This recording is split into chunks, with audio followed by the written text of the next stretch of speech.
Camtoptic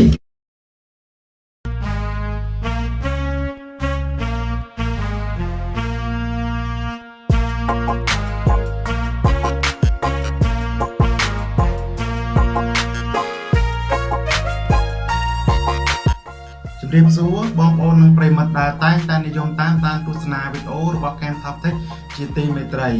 នៅក្នុងថ្ងៃនេះនីតិកុំព្យូទ័រពី Camtoptic នឹងនាំជូននៅគន្លឹះដ៏ល្អមួយទាក់ទងទៅនឹងរបៀបនៅក្នុងការធ្វើការ set up Windows 7 ដោយសារតែការស្នើសុំរបស់បងប្អូនប្រិយមិត្តដែលតែងតែនិយមតាមដានទស្សនាវីដេអូរបស់ Camtoptic នោះនៅក្នុងថ្ងៃនេះ Camtoptic នឹងថតវីដេអូដើម្បីឆ្លើយតបទៅដល់បងប្អូនដែលចង់បានគន្លឹះមួយនេះកាលពីខែមុន Camtoptic បានធ្វើការថតរួចម្ដងទៅហើយប៉ុន្តែអ្វីដែលជាឧទាហរណ៍របស់ Camtoptic នោះគឺយក Windows 10 យកមកធ្វើការបង្ហាញហើយនៅក្នុងថ្ងៃនេះ Camtoptic នឹងមិនធ្វើការថតបង្ហាញទាំងអស់នោះទេបានន័យថាបងប្អូនអាចចូលទៅមើលនៅក្នុងវីដេអូមុនទាក់ទងទៅនឹងរបៀបនៅក្នុងការទាញ USB ចូលមកក្នុង Flash ដើម្បីឲ្យវាក្លាយទៅជា Flash boot ហើយចំណែកឯការស្វែងរកកម្មវិធី Windows វិញនៅត្រង់កន្លែង Search ដើម្បីធ្វើការស្វែងរក Windows ហ្នឹងបងប្អូនវាយពាក្យថា Windows 7 Professional ឬក៏ Ultimate តាមតែបងប្អូនចង់បានហើយរបៀបនៅក្នុងការឈូសនោះសូមតាមដានទស្សនាជាមួយនឹងវីដេអូរបស់ Camtoptic ដូចតទៅនេះគឺជាកុំព្យូទ័រដែល Camtoptic នឹងធ្វើការថតអំពីរបៀបក្នុងការឈូស Windows ដល់បងប្អូនទាំងអស់គ្នាគឺ Windows 7 មុននឹងធ្វើការឈូស Windows Camtoptic សូមណែនាំដល់បងប្អូនទាំងអស់គ្នាដែលមានឯកសារទុកនៅលើ desktop ឬក៏ឯកសារនានាដែលសំខាន់នៅស្ថិតនៅក្នុង drive C បងប្អូនត្រូវតែចូលទៅ copy ទុកក្នុង drive D ឲ្យអស់បាទនេះគឺជា drive C ហើយនេះគឺជា drive D ពីព្រោះថានៅពេលដែលយើងធ្វើការគឺ drive C មួយនេះយើងនឹងធ្វើការ format វាចោលហើយឯកសារទាំងប៉ុន្មានគឺត្រូវបាត់បង់ទាំងអស់ដូច្នេះសូមតាមដានទស្សនាវីដេអូរបស់ Camtoptic ដូចតទៅដំបូងយើងដោត Flash ចូលសិនបាទបន្ទាប់មកយើងធ្វើការ restart កុំព្យូទ័រ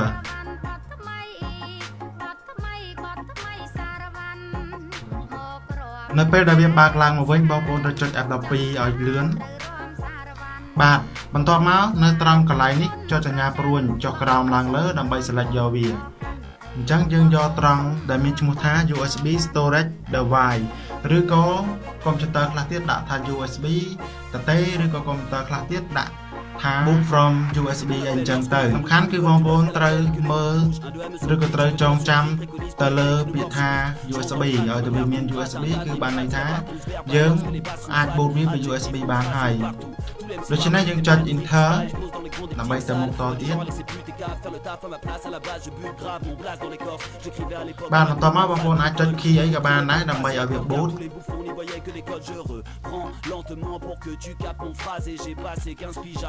បន្ទាប់ពីយើងចុច key ណាមួយហើយវាដើរហើយវាជំហានបន្តទៀតគឺវានឹងអនុញ្ញាតឲ្យយើងធ្វើការជ្រើសរើសទៅលើភាសាប៉ុន្តែយើងមិនបាច់ធ្វើការជ្រើសរើសទេយើងចុចទៅលើពាក្យថា next បន្តមកទៀតបងប្អូនចុចត្រង់ពាក្យថា install now ដើម្បីធ្វើការដំឡើង Windows 7 បាទនៅត្រង់នេះគឺវាឲ្យយើងធ្វើការជ្រើសរើស file Windows ដោយសារតែវាមានពីរប្រភេទគឺ64 bit ហើយនិង86តើអ្នកទាំងអស់គ្នាចង់ដំឡើង64 bit ឬក៏86តើអ្វីជាលក្ខណៈខុសប្លែកគ្នារវាង86និង64កាលណាយើងប្រើប្រាស់86 bit កុំព្យូទ័ររបស់បងប្អូនគឺជាកុំព្យូទ័រដែលតូចដែលមាន RAM 2G ឬក៏ hard disk តូចបងប្អូនអាចប្រើ86ដើម្បីឲ្យវាដើរស្រួលប៉ុន្តែប្រសិនបើកុំព្យូទ័ររបស់បងប្អូនធំដូចជាមាន RAM 4G ឬក៏មាន RAM 8G ឬក៏មាន hard disk ធំអីអញ្ចឹងទៅបងប្អូនអាចតម្លើង64 bit បានCamtopticសូមធ្វើការជ្រើសរើសយក64 bit បន្តមកទៀតបងប្អូនចុចត្រង់ពាក្យថា next ដើម្បីបន្តទៀត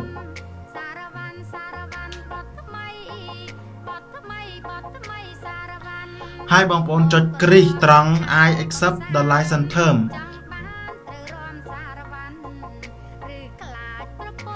បន្ទាប់មកទៀតបងប្អូនចុចពាក្យថា next ដើម្បីទៅមុខទៀតបាទបងប្អូនយកខាងក្រោមគឺ custom install Windows only នៅត្រង់កន្លែងចែកត្រាយនេះបងប្អូនអាចធ្វើការ ចែកត្រាយបងប្អូនទាំងអស់គ្នាឬក៏បងប្អូនមិនចង់ឲ្យបាត់ឯកសារដោយសារតែបងប្អូនមានឯកសារសំខាន់រក្សាទុកនៅក្នុងត្រាយ D ដូច្នេះហើយបងប្អូនអាចរក្សាទុកវាបានដោយមិនចាំបាច់ធ្វើអ្វីទាំងអស់ហើយ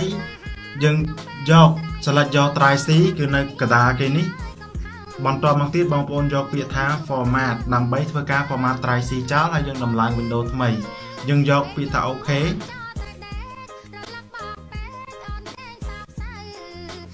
បាទបន្តមកទៀតយើងយក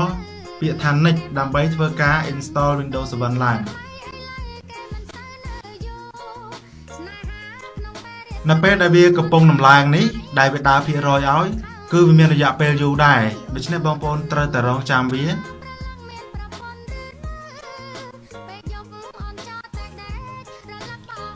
បាទនៅពេលដែលវាបញ្ចប់វានឹងធ្វើការ restart កុំព្យូទ័ររបស់យើងម្ដងទៀត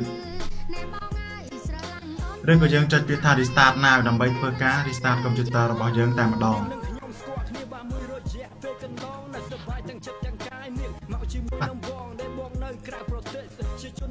បងប្អូនអាចធ្វើការដក flash ចេញនៅពេលដែលវាធ្វើការ restart ដំបាញ់មកពីព្រោះថាកុំព្យូទ័ររបស់បងប្អូនអាចនឹងធ្វើការ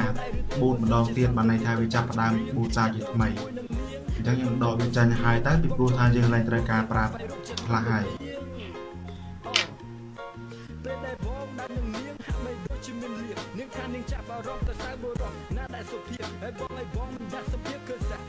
បាទយើងធ្វើការរងចាំវាយើងយូរបន្តិចដែរ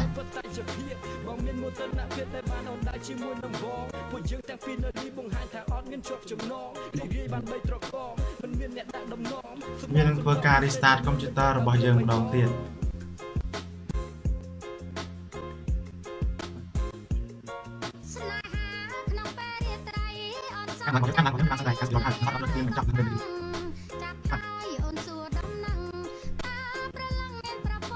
ពេលនេះវាឲ្យយើងធ្វើការដាក់ឈ្មោះទៅលើកុំព្យូទ័ររបស់យើង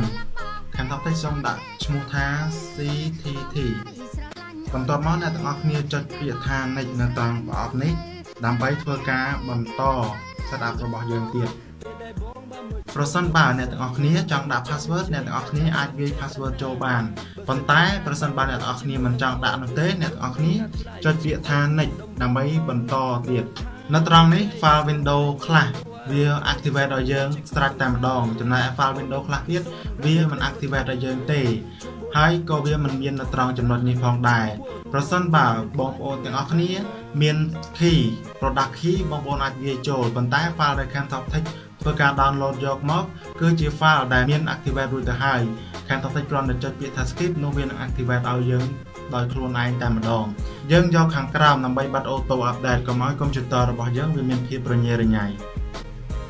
បន្តមកទៀតនេះគឺជាកន្លែងដែលអនុញ្ញាតឲ្យយើងធ្វើការផ្លាស់ប្ដូរម៉ោងយើងអាចជ្រើសរើសយកម៉ោងបាងកកដោយសារតែវាមានល្វែងម៉ោងដូចទៅនឹងប្រទេសយើងដែរបាទនេះនៅត្រង់នេះបាងកកចុចលើវាមកប្រសិនបើម៉ោងវាអត់ត្រឹមត្រូវទេបងប្អូនអាចសេរីបានហើយចុចពាក្យថា next ដើម្បីតទៅមុខទៀត